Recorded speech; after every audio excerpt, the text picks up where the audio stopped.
இந்த சுயா நிகழ்ச்சி சொல்கிறேன்னு சொன்னீங்க. அதான். அதில் அவ்வளோ படங்கள் இப்போது அதுக்கு முன்னால் வந்து பலே பாண்டியா, அ இன்னும் நிறைய படங்கள் அப்படி நிறைய வேலை செஞ்சுருக்கேன். அது Velumani producer and AVM Chettiar அவர்கள் இவங்கெல்லாம் என்ன பண்ணுவாங்க, அது அவருக்கு தெரிய வந்திருக்கு. ஒரு சம்பளம் பேசுவாங்க. வேலை செஞ்சதுக்கப்புறம் கூப்பிட்டு படம் நல்லா பண்ணணும்னா கூப்பிட்டு படம் நல்லா இருக்குது மியூசிக் இவ்வளோ வச்சுக்கோன்னு கொடுப்பாங்க. இது எப்படி நான் சொல்லாமே அவருக்கு தெரிஞ்சிருக்கு. இப்படி ஒரு இன்சிடெண்ட்டு பல படங்கள் நான் ஒர்க் பண்ணியிருக்கேன். நான் அப்போ வந்து சம்பளத்தெல்லாம் ரொம்ப எதிர்பார்த்ததில்ல. எனக்கு வேணும்போது கிடச்சிது. அதான் சொல்கிறேனே, இல்லை என்ற நாள் இல்லை, இன்னும் ஆசை இல்லைங்கிற மாதிரி போயிட்டே இருந்திருக்கு. ஒன்றும் பிரச்சனை இல்லை. ஒரு நாள் என்னாச்சு, அவர் வந்து பல படங்கள் இப்படி வெற்றி படங்கள்லாம் எடுத்தார்.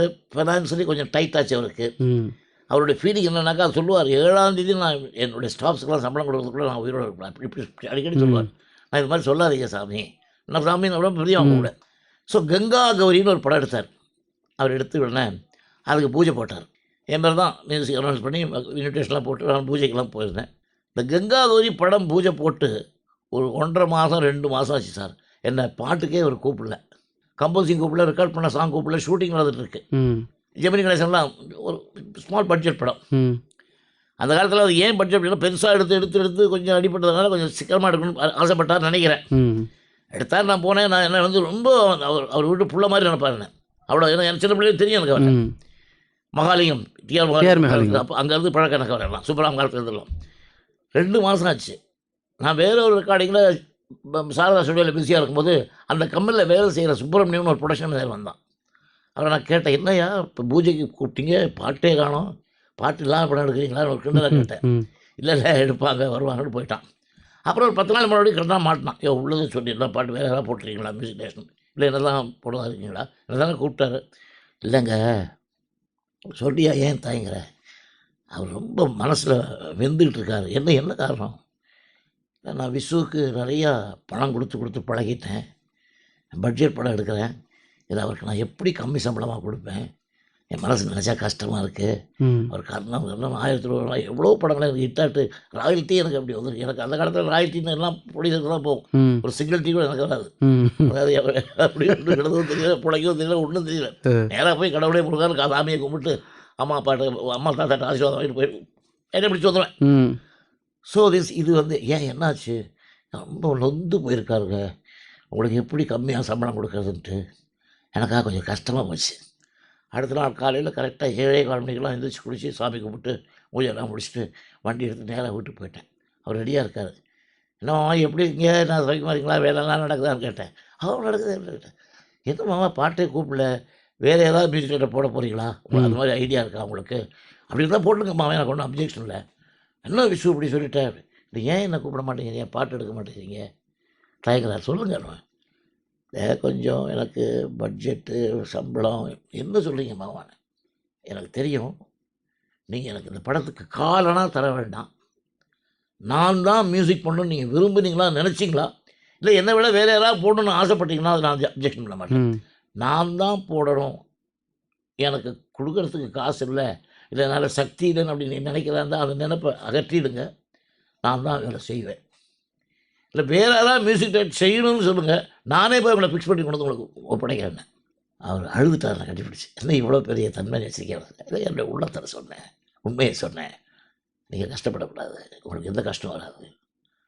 அப்படி அந்த பாட்டை எடுத்து அப்புறம் மதுரையை மீட்ட சுந்தரபாண்டியன் கடைசியில் எம்ஜிஆர் வச்சு அவர் படத்துக்கு மட்டும் நாங்கள் கம்போசிங் உட்காரும்போது எம்ஜிஆர் தலையிட மாட்டார். பிஆர் பந்துலது மட்டும் மாட்டார். ஒரு தடவை அப்படி தலையிட்டார். 1000 ஒருவனுக்கு அவருக்கு ரொம்ப கோபம் வந்துடுச்சு. நீங்கள் என்ன இப்படி மியூசிக்கெலாம் நீங்கள் கேட்கணும்னு ஆசைப்படுறீங்களாமே, அதெல்லாம் என்கிட்ட வச்சுக்காங்க, நான் வந்து எல்போர்டு மியூசிக் டேரக்டர் வைக்கல. அவர் சொன்னார், நான் ஒரு நல்ல மியூசிக் டேரக்டர், விஷயம் சங்கீதம் தெரிஞ்ச மியூசிக் டேரக்டர் தான் வச்சுருக்கேன், அவர்கிட்ட எப்படி வேலை வாங்கணும்னு எனக்கு தெரியும், நீங்கள் சும்மா அந்த கால் ஷீட்லாம் எடுக்கிறதுக்காக அப்படி என்ன போட்டு சோதிக்காதுங்கன்னு போட வச்சுட்டார். பயந்துட்டார். என்ன எப்படி சொல்லார், அவ்வளோ போல்டாக பேசுவார். அது எதுக்காகனாக்கா அவர் படத்தை பொறுத்த வரைக்கும் அவர் தான் அத்தாரிட்டி. அது எனக்கும் அவருக்கும் உள்ள டேஸ்ட், எனக்கு என்ன பிடிக்குமோ அதுக்கு அவர் பிடிக்கும். இப்போ நீங்கள் உங்களுக்கு பிடிச்ச மாதிரி படங்கள் டைரக்டர்கள் இருக்காங்களான்னு கேட்பீங்க, அந்த கேள்விக்கு சொல்கிறேன். எனக்கு பிடிச்ச டேஸ்ட் அவருக்கு பிடிக்கும். இல்லை அவருக்கு என்ன பிடிக்குங்கிறது எனக்கு தெரிஞ்சு அதுக்கு நான் அதிகம் தெரியும். இது வந்து ஒரு இப்போ நானே மியூசிக் பண்ணும்போது இப்போ நான் சொல்ல உங்களுக்கு சுருக்கமாக சொல்கிறேன். என்கிட்ட வந்து அந்த காலங்களில் மியூசிக் டைரக்டர் டைரக்டர் பண்ணும்போது என்ன வந்து கேட்பாங்க பிளெயினாக, ஜி ராமநாதன் அந்த படத்தில் அந்த பாட்டார் போட்டார் பாருங்க, ம் கேவிஎம் போட்டார் பாருங்க, அந்த மாதிரி இப்படின்னு எனக்கு சொல்லி காமிப்பாங்க. ம் அதுக்கப்புறம் இப்போ வர்ற மியூசிக் டைரக்டர், இப்போ இருக்கிற டைரக்டர்கள் விஸ்வநாதன் ராமூர்த்தி அந்த மாதிரி போட்டாங்க பாருங்க, அந்த பாட்டு வேணும், ம் இந்த பாட்டு வேணும்னு சொல்லி காமிக்கிறது இயல்பு. இயல்பு. அந்த சாங் பாப்புலர் ஆச்சுன்னா அந்த மாதிரி வேணும்னு கேட்பாங்க. ம் இருந்தாலும் நான் ஒன்று என்ன சொல்லுவேன், எல்லாருக்கும் தனித்தன்மை வேண்டும். ம் இப்போ நான் படம் போய் பார்க்குறோம் தியேட்டரில், சப்போஸ் டைட்டில் மிஸ் பண்ணிட்டோம்னு வச்சுங்க, டைட்டில் கார்டை மிஸ் பண்ணிட்டோம், யார் நான்ல ஜனங்க ம். ஆடியன்ஸ், ம். ஒரு லே மேன், ஒரு சாதாரண வேலை செய்கிறவன், படம் பார்க்கக்கூடியவன் ரசிகன், ம் அவன் போய் பார்த்தானா முதல் பாட்டு பார்க்குறான், இல்லை ரீகார்டிங் மியூசிக் கேட்குறான், அடடே இது ஜி ராமநாதா, ஆ, அடடே இது கேவிஎம், அட இது விஸ்வநாத ராமூர்த்தி, அட இது விஸ்வநாதன் ஒத்துக்கணும் அவன் அது அந்த அளவுக்கு ஒரு தனித்தன்மை இருக்கும். வரணும். ம் அந்த தனித்தன்மையை உண்டாக்குறதுக்கு நாங்கள் முயற்சி பண்ணோம், கஷ்டப்பட்டோம், பாடுபடுறோம். ம் அது ஒரு இல்லை, அது ஒரு பெரிய விஷயம் இல்லையா? நீங்கள் தனித்தன்மை எஸ்டாப்ளிஷ் பண்ணுறோங்கிறது ஆமாம், பல காலம் நீங்கள் அதுக்காக வந்து உழைச்சிருக்கணும். அந்த தனித்தன்மையை மக்கள் மனசில் ஒரு உழைச்சிருக்கணும். என்னை முன்னோடிகள்கிட்ட பல விஷயங்களை கற்றுருக்கணும், ஆ அவங்கள்ட்ட அனுபவப்பட்டிருக்கணும். இப்ப நான் ஒன்றும் அதாவது எந்தரோ மகானுபாவம் தான் வல்லத்தில் வல்லவனுக்கு வல்லவன் உண்டுன்னு சொல்லுவாங்க இல்லையா, ஆமாம் ஆமாம் வையகத்தில். ஆமாம். அது உண்மை. ம் இப்போ நானே சில டயத்தில் சில பாடகர்களையோ, சில கசல் சிங்கர்ஸையோ, இல்லை ஹிந்தி பாடல்களையோ, தமிழ் கச்சேரி பண்ணுறவங்களையோ பாட்டு கேட்கும்போது எனக்கு அழ வரும். எவ்வளோ டேலண்ட் உள்ளவங்க அவங்க, ம் அவங்கெல்லாம் என்ன மாதிரி தெரிஞ்ச அளவுக்கு வரலையே, வரணும் ம் வரணும் கடவுளேன்னு நான் வேண்டுவேன். ம் அந்த அது அது வந்து சங்கீதம் இல்லை, அது இங்கீதம். ம் அந்த குணம் இருக்குது, சத்தியமாக சொல்கிறேன் நான். அது அது அது நீங்கள் ஆரம்பத்திலே சொன்ன மாதிரி இந்த பாடலில் இந்த மனிதன் நல்ல மனிதனாக இருக்கணும்னு தான் பிரியப்படுறேன் அப்படின்னு அதான். அதுக்கப்புறம் அவங்க பாருங்களேன், பந்துலு, நான் வாசனை பற்றி ஏற்கனவே சொன்னேன், சொல்லிருக்கீங்க. டிஆர் சுந்தரம், பில்லா கிருஷ்ணமூர்த்தின்னு ஒரு டைரக்டர், ம் அவருக்கு வந்து பில்லான்னு ஒரு படம் எடுத்தார், ஆமாம். அதுக்காக பில்லா கிருஷ்ணமூர்த்தின்னு பேர் வந்தது. ரஜினி. அவரும் அப்படித்தான். பாலாஜிக்கு ரொம்ப சின்சியர் மேன். பாலாஜிக்கு ஆஃபீஸில், பாலாஜி ப்ரொடக்ஷனில் ம் பல படங்களுக்கு அசிஸ்டன்ட் டைரக்டராக இருந்து ப்ரொடக்ஷன் மேனேஜராக இருந்து உழைச்சி வந்தவர். ம் அவருக்கு துணிஞ்சு பாலாஜி அவர்கள் ஒரு சான்ஸ் கொடுத்தார் டைரக்ஷனுக்கு. ஸோ அவர்கிட்ட நான் எப்படி பண்ணுவேன், என்ன டேஸ்ட் உள்ளவன், எனக்கு என்ன டேஸ்ட்டுன்னு அவர் வந்து கேட்டார் பாலாஜி. ம் உங்களுக்கு எந்த மியூசிக் வேணும் போட்டுங்க உங்கள் இஷ்டத்துக்கு, இல்லை எனக்கு விஸ்வநாதன் போகிறோன்னு சொன்னது. ம் அப்படி ஒரு டீம் காம்பினேஷன். அதுக்கப்புறம் கேஎஸ் எதுவான்னு சொன்னேன். கேஎஸ் எதுவான்னு சொல்லும்போது இன்னொரு விஷயம் சொல்ல வேண்டிய விஷயம், முக்கியமான விஷயம். ம் வயலார் பாட்டு எழுதினார், பனி தீராத்தவன் ஒரு படம். அந்த படத்தில் ஒரு டிஃப்ரெண்டான சீக்வன்ஸ், அதை நான் பாடணும்னு சொல்லலை, அதை கம்போஸ் பண்ணி அதை பாடுறதுக்காக யேசுதாஸ்கிட்ட கால்ஷீட் கேட்குறோம்.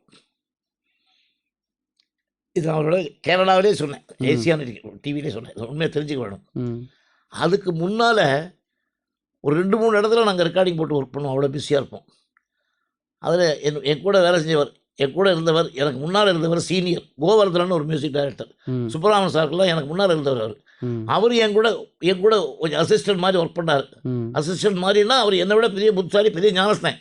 இது நான் அவரை கோத்துக்கிட்டேன். ம் அவர் ஒரு இடத்துல ரெக்கார்டிங் நடக்குது, என்னுடைய குரூப் ஒரு இடத்துல இருக்காது, இப்படி நடக்குது. அந்த ரெக்கார்டிங் கேப்பில் போய் எப்படி வந்துருக்குன்னு போய் பார்க்கலான்னு போய் பார்த்தேன். ஒரு மலையாள பாட்டு, அந்த பாட்டில் யேசுதாஸ் சரியாக பாடலைன்னு இவரை பிடிச்சி சத்தம் போட்டேன். ம் கொஞ்சம் கோவம் வரும், பட் அப்போவே மறந்துடுவேன். ம் ஏன் கோவம் வருதுனாக்கா, அந்த ப்ராஜெக்ட் நல்லா வரணுமே, என் கூட வரணும். இவ்வளோ நாள் இருக்கியே, ம் என்ன நீ புரிஞ்சுக்கலையே, நம்மலாம் ஒன்றா இருந்தோம் இல்லையா, எப்படி என்ன குறை வச்சேன் உனக்கு, ம் ஏன் இப்படி பண்ணுற, இந்த கோவம் தான், ம் புரிஞ்சுக்க மாட்டேங்கிறீங்களா, எவ்வளோ தொழிலுக்காக ம் அப்படி எதுக்கும் சத்தம் போட்டேன். யேசுதாஸுக்கு அது மனசு பிடிக்கல, போய் அழுதுட்டு கோச்சிட்டு போயிட்டார். ம் ஸோ யேசுதாஸ் வந்து எனக்கு ரொம்ப பிடிச்ச ஒரு வாய்ஸு. அவர் வந்து என் கூட முதல்ல பாட வரும்போது அவருக்கு நான் தான் முதல்ல பாட்டு கொடுத்தேன்னு சொல்கிறத விட பாலச்சந்தர் முதல்ல கொடுத்தாரு, ம் காதலிக்கு நேரமில் பாடினார். அப்புறம் அவர் முயற்சி செய்து அவருடைய வாய்ஸ் ப்ராக்டிஸ் பண்ணி பெரிய வித்வானாக இருக்கார். இப்போ அவர் எனக்கு பார்க்கும்போது அவ்வளோ சந்தோஷமாக இருக்குது. ஒரு சின்ன மனஸ்தாபம், இவர் திட்டினது அவர் தப்பாக நினச்சிட்டார் போல இருக்கு. ம் அப்புறம் நான் பாட கூப்பிட்டாலும் அவர் அவாய்ட் பண்ணிட்டே இருந்தார். ஸோ அவருக்கு ஒரு நல்ல பீரியட் வந்தது, பாடிட்டே இருந்தார். வரல, நான் மறந்துட்டேன். மலையாள படம் கம்போஸ் பண்ணும்போது இது பாட்டு ആരാണ് പാടാൻ പോണത്, ம் ഇത് യേശുദാസ് പാടിയാൽ കൊള്ളാം, ഒന്ന് വിളിച്ച് ചോദിക്കൂ அப்படின்னு இந்த ப்ரொடியூசர்கிட்ட. இந்த ப்ரொடியூசர் தம்பி தான் ஃபோன் பண்ணார். அப்போ அவர் என்ன வந்துடுறாரு, அவர் என்ன சொல்லிவிட்டு ஆறான மியூசிக்னு கேட்டிருக்காரு. அப்போ எம்எஸ்வி ஐயோ நீ சமயம் டிசம்பர் வரைக்கும் எனக்கு கால் ஷீட் இல்லையா அப்படின்னு போன வச்சுட்டாரு. ஸோ நான் இதை கேட்டேன். அப்போ நான் வேணா பேசணுமா? அப்போ அந்த ப்ரொடியூசருக்கு கோவம் வந்துச்சு. நாங்கள் போய் எம்எஸ்வி மியூசிக் அவர் ஒத்துக்க மாட்டேங்கிறாரு, நீங்கேயும் பேசணும். ஒரு ஈகோ மாதிரி என்னை கிளப்பி விட்டார். ம். ஏன்னாங்க பாட்டு நல்லா இருக்கும். அந்த வயலார் என்ன பண்ணார், ஆசானே பாடு நீங்களும் பாடணும். எனக்கா தில்லுன்னு ஆகிப்போச்சு. எனக்கு தமிழ் வந்துட்டு மலையாளம் மறந்து போய் இந்த கலாச்சாரம் இருக்கிறாரு. நான் மதர் பாஷை மலையாளம் இருந்தால் கூட அது ஒன்று சொல்கிறேன் உங்களுக்கு, தமிழாவது நீங்கள் தமிழ் மக்கள் உங்களை மன்னிச்சிருவாங்க. எப்படி பாருங்க, புல்கே மாயம் வாழ்வே மாயம் இப்படி தான் பாடியிருக்காரு. ம். கண்டசாலா பெரிய சிங்கர். ம். ஆனால் அந்த பாவத்தில் பாவம் போரா போட்டு விட்டுருவாங்க. தெலுங்குல, மலையாளத்தில், ஹிந்தியில், இல்லை உருது, இன்றைக்கும் மன்னிச்சுக்கிட்டு இருக்காங்க தமிழில் தமிழ். பண்ணிக்கிறாங்க. அந்த பாவம் கிடைச்சா போட்டுருக்காங்க. ஆ. இப்படிப்பட்ட சந்தர்ப்பத்தில் என்ன மலையாள பாட்டு பாடுன்னு ஒரு அந்த வயலார் ஒரு பெரிய ரைட்டர். ம். ஆசனந்தங்களும் என்ன பாடணும் சார் அப்படின்னாரு, வாசிப்பேன். நான் சொன்னேன் இப்படி என்னை மாட்டி விட்றாதீங்க, ம். நான் ரொம்ப எடுத்து போயிடுவேன். ம். ஏன்னா முதல்ல எங்கள் தாத்தா எங்கள் அம்மா என்னை உதவுதுன்னு பார்க்க இப்படி பாடி கேட்டு ம். வேணான்னு சொன்னேன். இல்லை நீங்களும் தானே பாடணும் சொல்லி பக்கத்தில் இருந்து எனக்கு ரிஹர்சல் கொடுத்து அந்த பாட்டு கண்ணு நீர் துள்ளிய ஸ்ரீயோடு வமிச்ச காவிய பாவனே அபிநந்தனம் நினக்கு அபிநந்தனம் அபிநந்தனம் அபிநந்தனம் அபிநந்தனம் வியாசனோ காளிதாசனோ ஷேக்ஸ்பியரோ செல்லியோ ஷேக்ஸ்பியரோ அபிநந்தனம் நினக்கு அபிநந்தனம் அபிநந்தனம் அபிநந்தனம் எப்படின்னு ஒரு பாட்டு. ஆ. இந்த பாட்டு அந்த படத்தில் சூப்பர் ஹிட். அது மட்டுமா ஸ்டேட் அவார்டு சிங்கர் எனக்கு அவார்டு கொடுத்தாங்க.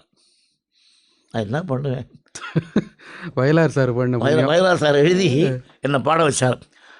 அப்படி ஒரு டைரக்டர் தான் அந்த கேஎஸ் சேதுமாதன். ம். அவ்வளோ வைராக்கியமாக இருந்தது. அதுக்கப்புறம் காலங்கள் போச்சு. அப்புறம் ஏசுதாஸே வந்தார். அண்ணா என்னை தப்பாக நினச்சிக்காதீங்க, ஒன்றுமே இல்லை, யாருமே நான் தப்பாக நினைக்கிறேன், இந்த பாட்டு பாடு அப்படின்னு தெய்வம் தந்த வீடு பாடினார். ம். அதுக்கப்புறம் அங்கேருந்து அவருக்கு ஒரு ஒரு ஒரு பிரேக்கப். ம். ஸோ இது அன்னன்னைக்கு அப்பப்போது தொழில் சந்தமாக உள்ளது யார்கிட்ட கோச்சிட்டாலும் அடுத்த நிமிஷமே நான் மறந்துடுவேன். ஆனால் அதெல்லாம் அவங்க புரிஞ்சுக்கிறதுக்கு என்னை புரிஞ்சுக்கிறது கொஞ்சம் லேட்டாக லேட் ஆகும், நாள் ஆகும். இப்போல்லாம் அந்த அந்த ஈகோவே கிடையாது. ம். விஸ்வநாதனா அவன் எல்லாம் திட்டுவான் லூசு பட் அப்புறம் எல்லாம் மறந்துடுவான். இதுதான் அப்படி ஒரு டைரக்டராக அந்த கே விஜயன். ம். அவருடைய நிறைய படங்கள் பண்ணியிருக்கேன். அவரோட பண்ணும்போதெல்லாம் என்னன்னாக்கா அவர் ஒரு புதுமையான ஒரு டைரக்டர். எனக்கு டிஃப்ரெண்ட்டான சீக்வன்ஸை கொடுப்பார். இதெல்லாம் நம்ம மூவ் பண்ணி ஆகணும். அப்படி ஒரு டைரக்டர் பண்ணியிருக்கேன். அப்புறம் எஸ்பி முத்துராமன் அவர் ம். அவர் ரொம்ப அடக்கமானவர். அந்த ஏவிஎம் ஸ்தாபனத்துக்கே அவர் ஒரு பெரிய ஒரு ஒரு ஒரு ஒரு ஒரு தூண் மாதிரி. அசட். ம். அங்கே எல்லாம் பிடிச்சவர் அப்பச்சி காலத்துலேருந்து, அதாவது ஏவிஎம் காலத்துலேருந்து. அவர் படங்களுக்கு நிறையா ஒர்க் பண்ணியிருக்கேன். அப்புறம் கேட்கணுமா தாதா மிராசி. இப்போ இந்த எஸ்பி முத்துராமன் சார்லாம் நீங்கள் இது பண்ணுறச்ச ஒன்றும் அவங்க இந்த மாதிரி இருக்கணும் அப்படின்னு ஒன்றும் இன்டர்ஃபியரன்ஸ் இதாக இருக்கும். கண்டிப்பாக உண்டு. அவங்களுக்கு என்ன வேணுங்கிறத கேட்டு தெரிஞ்சுக்கலாம், கொடுப்பாரு கேட்டா அப்படிங்கிற நம்பிக்கை இருக்குது. ம். என்கிட்ட எப்போவுமே எல்லாருமே தைரியமாக கேட்பாங்க. ம். ஒன்று சொல்லணுமா உங்களுக்கு, ம். ஒரு இன்சிடென்ட் சொல்கிறேன், நான் அதை கூட சொல்கிறேன். ம். இதுன்றேன் அதில் எஸ்பி முத்துராமன் அந்த அந்த கன்சர்ட் ஏவிஎம்மில் என்கிட்ட நான் அவர் அசிஸ்டன்ட் டைரக்டராக இருக்கும் போதே என்னை பார்த்துருக்காரு. அதனால் அவர் ஒன்றும் பெரிய ம். அதில் வந்து என்கிட்ட புதுசாக பழகிற நல்ல ஆ. என்னை ஆல்ரெடி அவர் தெரிஞ்சுக்கிட்டதுனால எங்களுக்குள்ள நிறைய அண்டர்ஸ்டாண்டிங். ம். அவர் படத்துக்கு பண்ணேன், போகிய ராஜாவுக்கு பண்ணேன். ம். அதுலேயும் பாட்டுகளுக்கு ஒரு பாட்டு அது ஒரு இடம் வரும், ரொம்ப அப்படியே இருக்கும். விடிய விடிய சொல்லி தரு என்னொரு பாட்டு, விடிய விடிய நான் அதுலேயே விடிஞ்சு போச்சு. அப்படி சில கருத்துக்கள்லாம் இருக்கும்போது அது ஒரு ஸ்டைல் கம்போஸ் சொல்கிறார். அப்புறம் தாதா Mirasi is a great director, புதிய பறவை. அவர் ஒரு ஹிந்தி தெரிஞ்ச டைரக்டராக இருந்தாலும் கூட ம். அவருடைய அப்ரோச்செல்லாம் நல்லாயிருக்கும். அவருடைய படங்கள்லாம் கூட அவர் எனக்கு அந்த கதை சொல்லி முடித்த உடனே என்கிட்ட என்ன டிஸ்கஸ் பண்ணாங்கன்னாக்கா, ராமூர்த்தி தான் கூட இருக்கார். ம். எல்லா பாட்டுலேயுமே ஒரு சின்ன சோகத்துவனி வேணும் எனக்கு. கதை ம். எப்படி? ம். நீங்க இப்ப திங்க் பண்ணி பாருங்க. உன்னை ஒன்று கேட்பேன், உண்மை சொல்ல வேண்டும், என்னை பாடச் சொன்னால் என்ன பாடத் தோன்றும். அதுல கூட அந்த சோகத்துவனி இருக்கு. சிட்டுக்குருவி சிட்டுக்குருவி சிட்டுக்குருவி முத்தம் கொடுத்து சேர்ந்திட கண்டேனே. அதுலேயே அந்த ஒரு சோகம் சோகம் இருக்கு. இழையோடுறது. எல்லா பாட்டையும் பாருங்க, அப்படி பாருங்க. இந்த மெல்ல நட மேனி என்னாக மட்டும்தான் கொஞ்சம் ஹாப்பியாக கொஞ்சம் இருக்கும். பிரைட்டா இருக்கு. அது என்ன கேரக்டர்ஸ் தான். ம். கதை தெரிஞ்சு இந்த ஹீரோவை மடக்கிறதுக்காக இவ்வளோ பேரும் பிளான் ம். பண்ணுறாங்க. ம். இப்போ ஹீரோ மேலே ஒரு காதல் இருக்குது, மாட்டிக்க போகிறான்னு ஒரு ஃபீலிங் பின்னால் வரும். இதெல்லாம் அந்த மியூசிக்கில் வரணுங்கிற மாதிரி ஒரு பெரிய த்ரில்லர் அந்த சப்ஜெக்ட். இப்போ நான் சொல்கிறேன் உங்களுக்கு, இது எல்லா பாட்டும் எடுத்து பாருங்கள், அது எல்லாமே ஒரு சோகத்தனி துணிக்கிற மாதிரியே இருக்கும். ம். உன்னை ஒன்று பார்த்த ஞாபகம், அது பேட்டாஸ். பார்த்த ஞாபகம் இல்லையோ, பருவ நாடகத்துள்ளையோ. அது அது ஏன் சும்மா ஒரு எனக்கு இந்த சோகம் ஏதுக்கு பாட்டு போட்டால் பொருத்தமாக பாருங்க. அதுலயும் ஒரு பாவம் ஓடுறது. அது ஒரு என்னன்னா இன்பமான ஒரு துன்ப வேதனை ம். அப்படி வேணும். ம். அது கதைக்கு அப்படி. ஆனால் பாட்டு ஹிட் ஆகணும், ஆனால் பிக்சருக்கு பொருத்தமாக இருக்கணும். அதுக்கு கிளைமேக்ஸ் தான் எங்கே நிம்மதி. அவ்வளோ இவ்வளவு டெவலப்மெண்ட் பண்ணுற ஒரு சப்ஜெக்ட் அது. எல்லா பாட்டுமே ஹிட் அதுல. அதுக்கு ரீ ரெக்கார்டிங் சூப்பர் ஐயா. அந்த ம். காலத்தில் அதுக்கு சிவாஜி வந்தாருன்னா கூட உள்ள ஆர்கெஸ்ட்ரா கண்டக்ட் பண்ணிட்டு இருப்பேன். அந்த ஆஃபீஸ் பாயோ ப்ரொடக்ஷன் போய் கூப்பிடுவோம், விசில் முடிட்டோம், கண்டக்ட் பண்ணி முடிட்டோம். அவ்வளோ ஒரு புனிதமான ஒரு தன்மை. இல்ல அவருக்கும் அந்த அவுட்புட் நல்லா வரணுங்கிற ஒரு ஒரு இன்வால்வ்மெண்ட். அங்கே போய் டிஸ்டர்ப் ஆகக்கூடாது ம். அப்படின்னா எவ்வளோ இருக்கும் அதில். அது அவருக்கு இருக்கிற ஒரு இங்கிதம். அவரை வச்சுட்டு நான் என்ன பண்ணேன், ஏதோ அவர் பாட்டு கேட்க வந்திருக்காரு. டேய் கணேசா, அந்த 3வது ரீல் போட சொல்லா அப்படின்னு ஒரு சத்தம் போட்டு சொல்லிட்டேன். என்கிட்ட கணேசன் ஒரு சங்கர் கணேசன். நான் தான் கணேசன், என்ன பண்ணணும்னு கேட்டார் என்கிட்ட. இப்படி ஒரு ஜோவியலாக இருக்கும், ஒரு இன்பமான ஒரு நாட்கள், அதெல்லாம் பசுமையான நாட்கள். அந்த நாட்களெல்லாம் எனக்கு வாழ்க்கையில் தூக்கம் வரலை வச்சு, எனக்கு எந்த கவலையும் இல்லை. கவலையெல்லாம் நான் கவலைப்படுறதில்லை. என்ன மாதிரி கவலைப்படுறதா நிறையா இருக்குது கவலை. சிலர் சிரிப்பார், சிலர் அழுவார். நான் சிரித்து கொண்டே அழுகிறேன் தான் என் வாழ்க்கையே. அப்படி பார்த்தீங்கன்னா வேணா என்னென்னமோ என்னுடைய மனசுக்குள்ளே இருக்க சில விளைவுகள், சில உணர்ச்சிகள், இதெல்லாம் இன்னும் கொண்டு வரலைங்கிற ஃபீலிங்னால அதெல்லாம் நினச்சா முடியாது. பட் அந்த அந்த சுகமான நினைவுகளெல்லாம் நினச்சி தூக்குவேன். அப்படி ஒரு அதுக்கப்புறம் பார்த்தீங்கன்னா ஆர்சி சத்தின்னு ஒரு great man, very good director. Sirai, Pathini பெண், கூட்டுப்புழுக்கள், இப்படி சில வித்தியாசமான படங்கள் எடுத்திருக்காரு. அதுக்கு ஏற்கனவே நான் இவங்க இந்த டைரக்டர்லாம் இருந்திருக்கேன் இல்லையா, இவங்ககிட்டலாம் நான் பழகியிருக்கேன் இல்லையா, அதை தான் அவர் எடுத்துக்கிறாரு. நான் ஒரு பெரிய மியூசிக் டைரக்டர்னே நினைக்க மாட்டார். இவ்வளோ பெரிய டைரக்டர்லாம் வேலை செஞ்சு வந்திருக்காரு. ஸோ அவர்கிட்ட எவ்வளோ சங்கீதத்தோட இங்கீதமும் இருக்கணுங்கிற ஒரு பண்பு தெரிஞ்ச, நான் சொல்லல மனித நேயம் உள்ள ஒரு மனுஷன். அவர் காம்பினேஷனில் நிறைய அவர், நான், வாலி அவர்கள், புலமை பித்தன், இப்படி நிறையா எழுதியிருக்கோம். Then next SA. சந்திரசேகர், அவரும் எனக்கு பல ஹிட்ஸ் சாங் படங்களை பண்ணியிருக்கேன் நான். நிலவே மலரே, அது இன்னும் பல படங்கள் அவரோட வேலை செஞ்சுருக்கேன். அவரும் ஒரு நல்ல நேதாஜி, ஜனனின்னு ஒரு படம், அவரும் டைரக்டர். முக்தா சீனிவாசன் அவர்கள், அவருக்கு எனக்கு உள்ள அண்டர்ஸ்டாண்டிங் பார்த்தீங்கன்னா அவங்க அண்ணன் பெரிய அண்ணன். ஸோ இந்த 2 பேரும் என் மேலே வச்சுருக்கிற ஒரு ஒரு தொழில், ஒரு நுட்பத்தினுடைய ரகசியங்கள், பல விஷயங்கள் இருக்குது. நான் சிலது சொல்லியே காமிப்பேன். இந்த மாதிரி இப்படி ஒரு டியூன் போடணும், எனக்கு ஆசையாக இருக்குது, இதை நீங்கள் அலோவ் பண்ணணும்னா வேண்டாம் பாரு, இல்லைன்னா இதில் இந்த விஷயம் இருக்குப்பேன். Love is fine darling when you're mine, no sun no ராதி இந்த மாதிரி ஒன்று டியூன் போட்டு சொல்கிறவங்களே, இது தேவை, இது நான் ஒன்று ஆசைப்பட்டேன், நான் உங்கள்கிட்ட உண்மையை சொல்கிறேன், ஒத்துக்கிறீங்களா, இது வேணுமா, அந்த பாட்டு நல்லா இருக்கும்ல, இது புதுசாக இருக்கும், இது என்ன சொல்லுங்கள் பார்க்க. நான் அப்போவே அவரை டெஸ்ட் பண்ணல, ஒன்று கூட விட்டேன். இது ரிலீஸ் ஆகி நல்ல பாப்புலர் ஆச்சு. ஒரு ஸ்டேஜில் அது ஒரு காந்தி ஜெயந்தி அன்னைக்குன்னு நினைக்கிறேன், ஒரு ஸ்டேஜ் ப்ரோக்ராம் பண்ணிகிட்டு இருக்கோம். அங்கே இந்த ஸ்டூடெண்ட்ஸ் பண்ணால் இந்த பாட்டை பாடி காமிச்சேன். இது எங்கேருந்து வந்த மெட்டீரியல் உங்களால் சொல்ல முடியுமான்னு கேட்டு ஒரு போட்டி வச்சேன் உங்களுக்கு. யாருமே சொல்லல. பாடி காமிச்சேன். Love is fine darling but not mine, no sun no ராரித்ரி நான்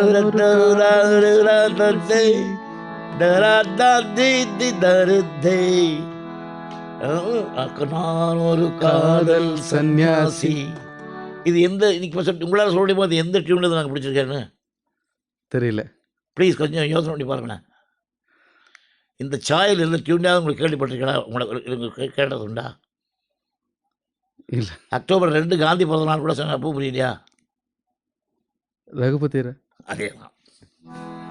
love is fine darling Raghupathi Raghava Rajaram பதித்த பாவன சீதாராம் நான் ஒரு கசபுக்கோ சன்னதி தே பகவான் நான் ஒரு தாரதான். லவ் இஸ் அது வேணும்னு அது அழகாக பண்ணணும்னு நினச்சி சொன்னவங்க ஒத்துக்கிட்டாரு. இப்படி பல விஷயங்கள் இருக்குது. அப்போ தான் நான் சொல்லுவேன், இதை நான் வந்து அந்த சாங் மேலேயும் அந்த துணி மேலேயும் எனக்கு ஒரு ஆவல் இருந்தது. அதை பூர்த்தி பண்ணுறதுக்காக அதை எடுத்து கொஞ்சம் ஒழிச்சு வச்சேன்.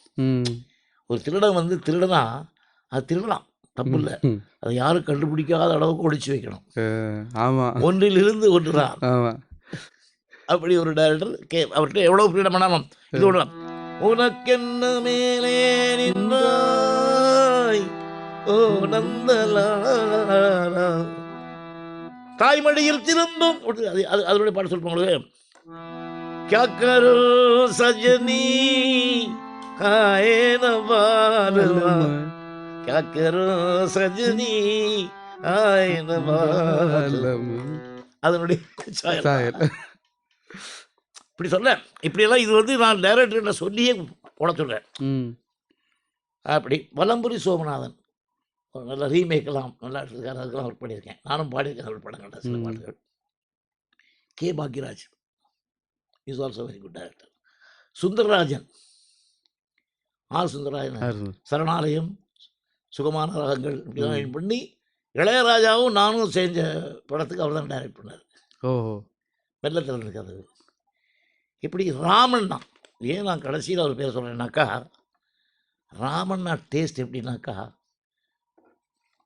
விசு எது போட்டாலும் நல்லா இருக்கும். அதாவது இதுக்கு ஒரு சின்ன உதாரணம் எப்படின்னா, என்னுடைய வாழ்க்கையில் ஒரு பெரிய ஆசை அது என்னன்னா, அது நிறைவேறாமல் போயிடுச்சு. அது என்னன்னு கேட்டிங்கன்னா, ஒரு படத்திற்காவது கேபி சுந்தரபாலமாகிற ஒரு பாட்டு போடணும். அதாவது இப்போ நீங்கள் சொன்னீங்களே டைரக்டர்களை பற்றி சொல்லிட்டு வரும்போது, ஒரு டைரக்டருக்கு என்ன வேலை வாங்கின டைரக்டர்களில் ஒரே மெட்டோட ஓகே பண்ண டைரக்டர் அதை பற்றி சொல்ல வரும்போது ராமண்ணா பற்றி சொல்லலாம். பட் அதுக்கு ஒரு இன்ஸ்பிரேஷன் என்னங்கிறத சொல்கிறேன். சுந்தராம்பாள் அவங்களுக்கு அந்த அம்மாவுக்கு எனக்கு மியூசிக் போடணுன்னு ஆசை. அது வராதா ஏங்கிக்கிட்டு இருந்தேன். அவங்கள வந்து எங்கள் சொந்த ஊர்லலாம் கூப்பிட்டு போய் மலபாரில் எங்கள் ஒய்ஃபோட ஊரில் கச்சேரி பண்ணுறதுக்கெலாம் ஏற்பாடு பண்ணேன். அடிக்கடி மீட் பண்ணுவேன். 4 வாரப்பேட்டில் தான் ஊர் இருந்தது. அங்கே போவேன், இப்போ தரிசிப்பேன். அவங்க எனக்கும் அவங்களுக்கும் காம்பினேஷனில் ஒரு படம் வரக்கூடாதா அப்படின்னு ஆண்டவன் வேண்டிகிட்டு இருந்தேன். ஒரு படம் வந்து புக் ஆச்சு. அதுக்கு ரெக்கார்டிங்கு போயிருக்கோம், கம்போசிங் போயிருக்கேன். கேபி சுந்தரம்பாள் பாடணும், நான் மியூசிக் பண்ணுறேன்.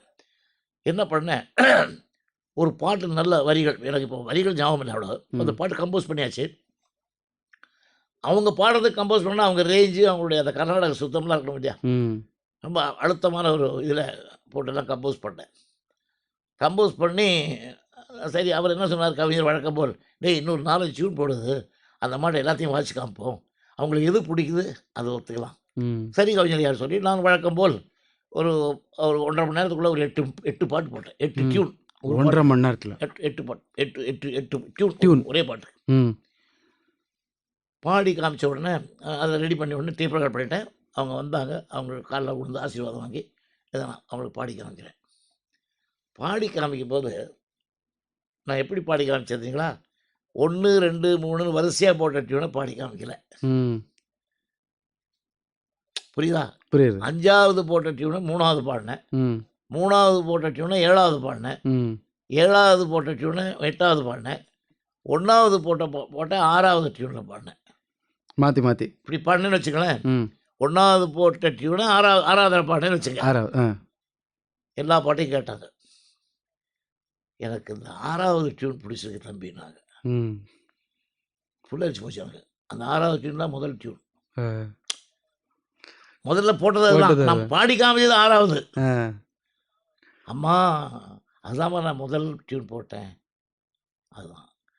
ஒரு கலைஞன் வந்து ஒரு விஷயத்தை, ஒரு மேட்டரையோ முதல்ல போய் கவ்விட்டான்னா, ம்.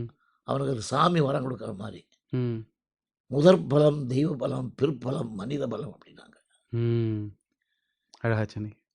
முதற் பலம் தெய்வ பலம், பிற்பலம் மனித பலம் மகனே, ம். எனக்கு இதுதான் பிடிச்சிருக்கு. நீ 6வது வாசிச்சு காமிச்ச டியூன் தான் நீ முதல்ல போட்டேங்கிற. எனக்கு முதல் டியூன் தான் பிடிச்சிருக்குன்ட்டு. ம். அது மாரி தான் ராமண்ணா. ஆல்டர்னேட் டியூனே கேட்க மாட்டாரு. எனக்கு பிடிச்சா இன்னொரு டியூன் போட்டுமான்னு கேட்டால் கூட வேணாம் இதான் நல்லா இருக்கும்பாரு. அப்படி ஒரு டைரக்டர். அ. சில டைரக்டர்கள் இன்னும் மெட்டு போட்டோன்னு, இன்னும் கிடைக்கும்னு. அப்போது இதில் என்ன ஒரு சின்ன தத்துவம் இருக்குன்றால், ம். முதல்ல அந்த சிச்சுவேஷன் சொன்ன உடனே நம்மளுடைய மூளைக்கு எட்டின அந்த ஃப்ளாஷு, அது வந்து ஒரு அருள்னு சொல்கிறாங்க. சாமியோட அருள் அது. ம். அதை பின்னால் நம்ம வற்புறுத்தி அதுக்கிட்ட சண்டை போட்டு இப்படி குஸ்தி போட்டு பார்க்குறது உண்டு. பட் இதுக்குள்ள மரியாதை இருக்காதுங்கிற மாதிரி அந்த அம்மா சொன்னாங்க அன்னைக்கு எனக்கு. அப்படி ஒரு ஸ்கூல் ஆஃப் தாட் அப்படி நினைக்கும் மனிதர்களும் இருந்தார்கள். அதனால தான் ராமண்ணா பாட்டுகள் ஒரு பாட்டுகள் கூட வேஸ்ட் ஆகலையே. ம். ராமண்ணா படத்துக்கு குலேபாலேருந்து மியூசிக் பண்ணோம். எல்லாம் ஒரு டியூன் தான் போட்டோம். ம். அவ்வளோ பாட்டு ஹிட். அவர் கூட நீங்க முன்ன சொல்றச்ச கூட எதுக்குமே அசர மாட்டாரு. எல்லாத்துக்கும் ரொம்ப சிரிச்சு ரொம்ப அதாவது டென்ஷன் வந்து நான் என்ன சொல்லுவேன், எல்லார்ட்டையும் சொல்லுவேன், உங்களுக்கு ஓவராக டென்ஷன் வருதுல்ல, அவங்கக்கிட்டலாம் அவங்க பாக்கெட்டில் ஒரு ஃபோட்டோ இருக்கணும். யாருது? ராமண்ணா ஃபோட்டோ. ரொம்ப டென்ஷன் அடித்து கொள்ளுங்கன்னு நான் ஃபோட்டோ பார்த்துட்டு போயிடும். ம். அப்படி ஒரு ஆத்மா. It's a very great director. So இதுதான் சார் டைரக்டருடைய இதில் வந்து இன்னொரு முத்தாய்ப்பு வைக்கணுன்னாக்க அதை சொல்கிறேன் உங்களுக்கு. ம். ஒரு படத்தில் இந்த பாரதியார் முழங்கல் பாட்டு மாதிரி பாடி எனக்கு ஒரு டியூன் வேணும்னு கேட்டார் இல்லையா கேஎஸ்சி. ஆமா. அதை போட்டு கொடுத்து அது ஹிட் ஆச்சு. ஆமா. அந்த பாட்டை நான் வந்து காமிச்சேன். இப்படி தான் போட்டு காமிச்சேன்னு கிருஷ்ணன் மஞ்சுக்கிட்ட. ம். அவர் என்ன சொன்னார், விசு எனக்கு ஒரு பாட்டு போட்டு கொடு அப்படி. இப்படி காதல் லெட்டர் எழுதுகிற மாதிரி ஆ. ஒரு பாட்டு எனக்கு போட்டு கொடு. இப்படி எழுதுகிற மாதிரி எழுதும்போது பாடினா எப்படி எழுதுவாங்க அது மாதிரி. அதுதான் உடனே அன்புள்ள மான்விழியே ஆசையிலோர் கடிதம் முழங்கிட்டேன். நான் சொல்கிறதுனாக்கா, அங்கே உன்னுடைய உடம்பு நல்லா பார்த்துக்கோ, நீ எங்கே போனாலும் ஊரை சுற்றிட்டு இருக்காம நல்ல பிள்ளையா இருக்கணும் அப்படின்னு சொல்லிட்டு இருப்பாங்க இல்லையா. ஆமா. இந்த டைப்பில் டியூன் ஓடுனாரு. அதுதான் அந்த பாட்டு. அப்படி சில இன்ஸ்பிரேஷன் கொடுப்பாங்க. ம். அதில் ஒரு டாப் ஒரு சீக்வன்ஸ் ஒன்று சொல்லிட்டு இந்த டைரக்டர்கள் மேட்டரை ம். விளக்கி சொல்கிறேன் உங்களுக்கு. குழந்தையும் தெய்வம்னு ஒரு படம். ம். அதில் ஒரு சாங்கு, அதில் எல்லாம் கவிஞர் தான் இருந்தார் ஆல்மோஸ்ட் ஐ திங்க் ஸோ. அதில் ஒரு பாடல் இந்த குட்டி பப்பி பாடும், கோழி ஒரு கூட்டிலே சேவல் ஒரு கூட்டிலே. அந்த பாட்டு இப்போ நீங்கள் கேட்டாலும் எப்போ கேட்டாலும் ஹிருதயம் உள்ளவன் எழுதுருவான். நெருடும். ரொம்ப கஷ்டமாக இருக்கு. சேர்த்து எங்களுக்கும் சேர்த்து வைக்க வயசு இல்லைன்னு பாடுவான்.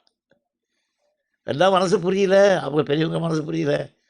ஸோ இந்த பாட்டு படம் பார்த்து உருகுனவங்களாம் எவ்வளவோ பேர் இருக்காங்க தமிழ்நாட்டில். இதை ஹிந்தியில் தோ கல்யாண்னு ம்.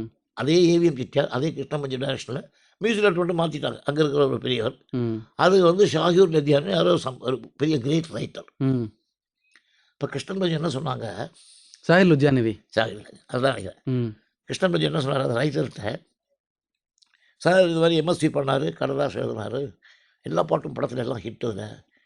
எனக்கு ஒரு பாட்டு மட்டும் அந்த படத்தில், அது யங்ஸ்டர் வந்து வயசானவங்க குழந்தைங்க குட்டி எல்லாம் அந்த பாட்டு கேட்டு அழுதுது. ம். பிகாஸ் ஒய் லைக் தட் அப்படின்னு கேட்டிருக்காங்க. அந்த மீனிங் அவ்வளோ நல்ல மீனிங். ம். அதை மட்டும் நீங்கள் அப்படியே ட்ரான்ஸ்லேட் பண்ணிடுங்க ஹிந்தியில் ம். அப்படின்னாரு. நான் ஒத்துக்கிட்டான். ம். ஒத்துக்கிட்டு ரொம்ப அற்புதமாக ஒரு வரி கூட மிஸ் பண்ணாமல் ஹிந்தியில் என்ன அர்த்தம் தெரியுது, இது கோழி ஒரு கூட்டில் பாட்டு, ம். அதை க்ளீனாக எழுதி ரெக்கார்ட் பண்ணி மியூசிக் போட்டு படம் ரிலீஸ் ஆச்சு. ஃபஸ்ட்டு ஷோவிலேருந்து அந்த பாட்டு வந்தால் தியேட்டர் முழுக்க கிளாப்பு அழுவும், காசெல்லாம் அடிப்பாங்க. அவங்க வழக்கம் அது அந்த ஊரில். ஆ. அந்த பாட்டு புகழ் எங்கேயோ போயிடுச்சு. ம். அந்த படம் 25 வருஷம் 25 வாரம் போகிறதுக்குள்ள ம். அது எங்கேயோ பிச்சுக்கிட்டு போச்சு. ம். இந்த ஆளுக்கு படத்துக்கு மேல் படம் புக்கு. ம். இவருடைய பேரு, ம். பத்திரிகை, ஊரு, மக்கள் எல்லாம் இவர் தான் ஒரே கவிஞர் வளர்த்துக்கணும் முடிவாச்சு.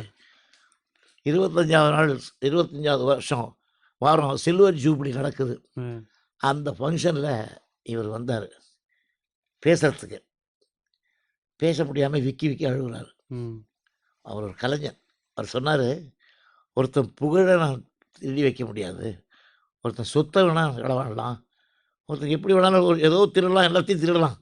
அவனுடைய மூளையும் அவனுடைய இமேஜினேஷனையும் அவனுடைய கற்பனையும் நான் திருட முடியாது. அதனால் அப்படி திருடிட்டேன்னா எனக்கு பேர் வந்துன்னா அந்த பேர் எனக்கு இல்லை, நான் திருடேன். அப்படியே கவிஞர் கண்ணதாசனுடைய எழுத்தை ஒரு வரி இல்லாமல் நான் அப்படியே ஹிந்தியில் உங்களுக்கு டிரான்ஸ்லேட் பண்ணி கொடுத்தேன். அதனால் இந்த பெருமை இந்த புகழெல்லாம் கண்ணதாசனுக்கு நான் சொன்னேன். அடேங்கப்பா! அவருக்கும் அந்த பெருந்தன்மை இருக்கு. பாருங்களேன், தாங்க முடியல, மனசாட்சி தாங்க முடியல. தாங்க முடியல.